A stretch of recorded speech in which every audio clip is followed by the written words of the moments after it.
beras diuwer-awur. Tingkah polahe mbok sameni dulur. Ini beras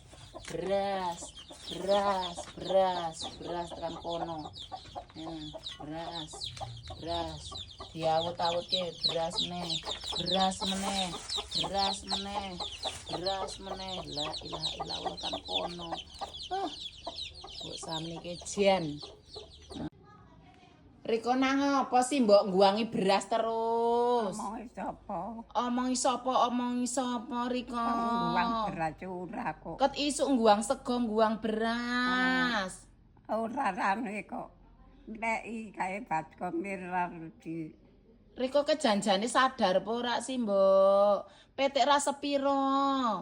Makane rong baskom. Baskome. Angel Riko dituturi. Angel Riko diomongi ra mudeng-mudeng Riko. Nyong kudu sabar. Dawa ususe ngopeni Riko. Untung nyong beras ra tuku, Mbok. Tapi kan mubazir. Alang beras dheweke kok. Lah beras dhewe wong pitike ra sepiro, lepakan 2 kilo. Pempetekku nganu pariku.